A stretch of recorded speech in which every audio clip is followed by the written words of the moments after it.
Alright, welcome to my INFT capstone update.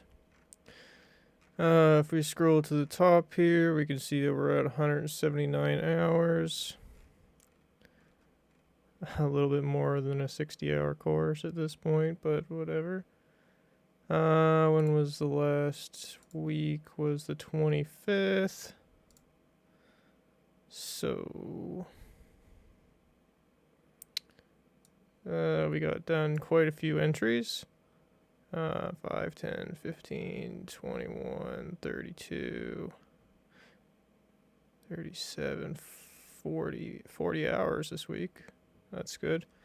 Alright, so what did we do? Okay, so we started out with a workflow change and a project cleanup. If you don't know what a workflow is, if we go over to GitHub, in the folder GitHub workflows, this is basically what runs the actions and runs the checks. So I redid this and started off the week redoing this and getting actions to run, although today has been a terrible day for actions in GitHub because my actions aren't failing, they're just not running. GitHub is having an issue or something. This check failed, even though it didn't even try it. Normally there's a log here to show you anyways. Yeah, 3 in a row today. It's quite annoying that I can't even run tests, and it's not even their machine. It's sending it to my machine. But anyways, a little off topic there. So yeah, we started off changing the workflow, a little bit of project cleanup. Project cleanup. There used to be a build folder inside of client, not permanently, but when the project gets built, it used to make a build folder inside of client, inside of common, and inside of server. And I changed that so that they all compile into a single build folder, which makes it so much easier. I don't know why I didn't think about that before, but now they can a lot easier use the common. Proper English. So yeah, they can all use the common a lot better. We added a blog page. This is progressed quite a bit since that entry, but yes, I added a page where you can now view blogs. So if you go to the home, there's now a blog button, and you can see my blogs. This uses a SQL database, or SQLite, sorry, and yeah, we might get into that a little bit later once we've gone over everything here. I added GitHub events to homepage. Oh yes, you probably saw that. So if we go home, you can see that all my GitHub events. You can see 2 hours ago I made this commit. 2 hours ago I made this commit. 2 hours ago I made this commit. Those were the 3 actions that all failed on GitHub, not because of me or my project, but because GitHub was down, basically. Well, that part wasn't working. This was a commit to PortfolioTS. As you can see, this one was to a new repository called Repository Manager. I'll get to that. But yeah, a lot of these are for PortfolioTS. A lot of commits in that one. Basically, every time I push, every time I create a new branch, every time I delete a branch, everything comes on the front page here. And this is all client side. So if we were to look, inspect element, console, you can see you have reloads remaining, 59. And that's purely because GitHub allows you 60 commits or 60 requests without an API key. So I don't have to use my API key. I can just, because it goes by your IP address. and I doubt someone's going to reload my page 60 times in an hour, because it resets every hour. So that was nice. I don't have to have an API key for that. I don't have to add another secret to my project. That's about all there is there. Added GitHub events to homepage. Yeah, we just went over that. Added blog database and implementation. As I said, I added SQLite database. And I guess we can flip back. Why not? Currently using Connects for a what do you call that? It's like a facade thing. So you can use Connects with a bunch of different databases, and it has relatively the same commands and stuff like that. So that's pretty nice. It's working well for my blogs, even though it only has one. But yeah, I also got it so that oh well, I guess that's the next one. Never mind. So the next one here is implement client-side routing using React Router. That I did. So now because my whole website is a single page application, before if you went to my website, you'd always go to the home page. Now you can actually reload on the blog page and end up on the blog page. Or you can go to a blog. I'm not going to do it right now because we'll go to it right now. Why not? So we go to a blog, it gives you the URL blog testing, and you can actually reload. You can copy that. It's bookmarkable. So it's not very impressive for like a static website, but for a React one, it was a little tedious to get working. Which is also nice because the homepage has all these YouTube videos. So if you load up on the blog page as your first page, it actually doesn't load the YouTube videos. I guess I could prove that here. So you can see in the console, it says loading videos. But if we were to reload on the blog page, we don't get the loading videos, not until you go to the home. And vice versa. So if you're on the home page, it doesn't load the blogs. Yeah, that's pretty much that. Added GitHub event types, create and delete. I honestly don't even remember what that's about. It's only 20 minutes though, so on the home page. Oh, that must have been just oh yes, that's the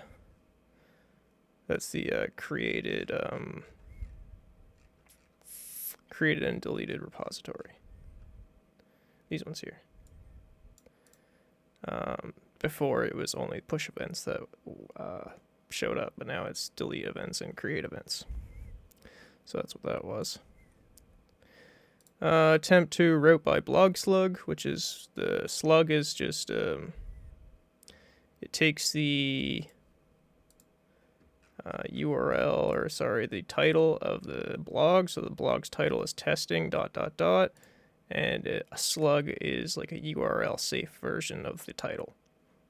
And I use that as a URL, hence blog slug URL.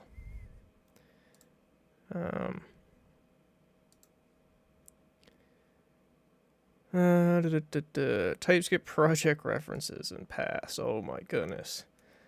That is a story in its own, but I'll just gloss over it here. So TypeScript has a configuration option called paths. So instead of doing like relative paths, which like ... to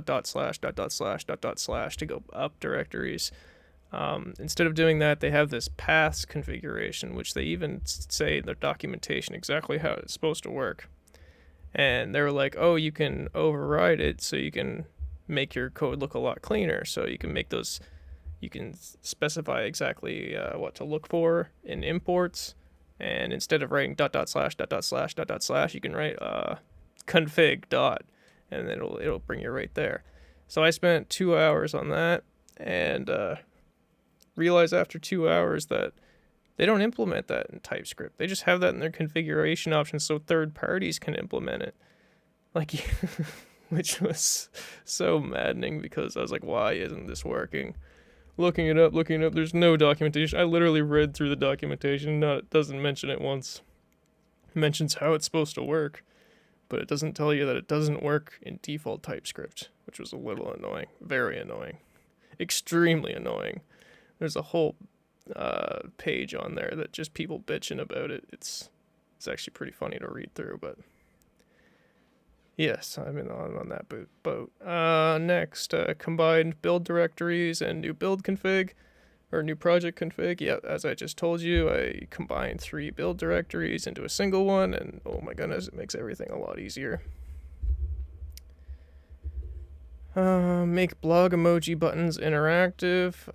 That wasn't finished until later, but yeah, we can go over that. So these little emoji buttons here on the side. So if when you open a blog, it has a coffee emoji, a thumbs up emoji, and a clap emoji. You can click on them and they increment. You don't need an account or anything to do that. When the page is less than 1200, just jump to a different browser. 1 second, OBS problems. I'm just going to close that browser for now. There we go, jump back. So, yeah, when you're over 1200, they go to the side. When you're under 1200, they go to the bottom of the article. Yeah, we'll get that back to the right size. Close that. So yeah, you can click those. They work nice. This is live, by the way, at vanbommel.ca.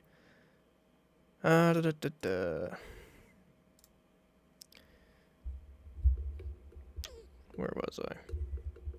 Made emoji buttons interactive. Started article slice. So I was trying to pre-optimize here, which I tend to do a lot of. Not something I'm proud of, but I wanted it to have so that if you were on the blogs page, it would only load the blog titles and IDs and stuff like that, and URLs so that it could send you to the right place. And then when you clicked on it, I wanted it to load the article. And that just turned out to be a mess. And almost wasn't worth it. And it was almost recommended against when I looked more into detail. So, I mean, so now it just, because I don't have any, I'm pre-optimizing, right? Like I only have one blog. It's not that big of a deal that I load all my blogs right when you go to the blogs page. And then it just brings like a display view. So basically a master view here and then a detail view here. If you think about like Django or something. Next was blog slice rewrite and Redux research. I realized how much of a mess my blog slice was. Slices are a Redux thing. Basically, yeah. So I read through all the documentation on Redux slices and redid them. It's now a lot neater. About half the code. And I'm using their toolkit too to kind of break that down. Was there anything notable about that I can go over?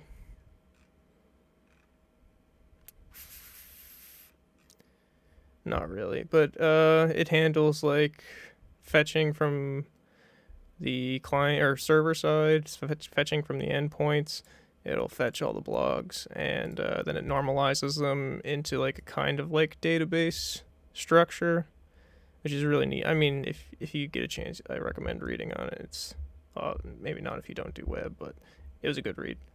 It was interesting. It's basically organizing all your codes similar, or all your objects similar to the way a database does, because if you were to update an object, everything down from that object or everything that it was in that same array would have to get updated, and React would do that for you. And so the way that they organize stuff is so that it's all on like its own layer, so you can update things individually without updating everything, which is really nice. Again, might be pre-optimizing, but it works a lot better than it did. I then finished that. I then finished the emoji buttons. which we just got, which I just showed you. You can click them and increment the emoji count. And then today, oh, I guess this is both today. That took about 2 hours to do. Excuse me. And then most of today was spent on another continuous deployment tool, which I guess I could show you, but we're already 15 minutes in, so maybe not. But yeah, essentially this just, again, is similar to what my webhook manager did up here. And it's its own repository. If I didn't close this guy, so doesn't really have anything there, but it's a repository manager here, and essentially what it does is it watches for webhooks for a post request from GitHub. When it gets a post request, it goes and fetches all the information from the I might be able to just show you here 1 second.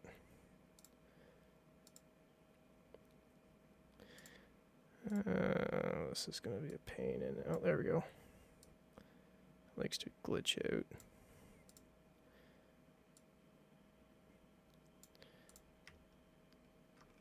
Let me zoom in. No. All right. Well, hopefully you can see it. So essentially, if we go to where it started, it'll just be easier to explain this way. npm start. That might not be it. We'll start from here. This is about where it starts. So it goes ahead when you start the program. It's all running in the background, running all the time. Repo watcher. And you give it a directory or repository.watch, and it pulls it. So it pulls all the new files right away, and then it installs all the dependencies for the node project. Does 418 packages in my PortfolioTS project. It's crazy. Then kills the previous application or the previous thing that it ran. Job ID there. And then it starts what it pulled earlier. And you can see that it runs my little cleanup script, creates the configuration files, builds the server, webpacks the client, and then starts the server. You can see it's listening here. That's the IP for vanbommel.ca on port 80. And the actual repository manager listens on 8080. And I guess I could show you that quickly too. If we go to vanbommel.ca :8080, you can see it says no thanks.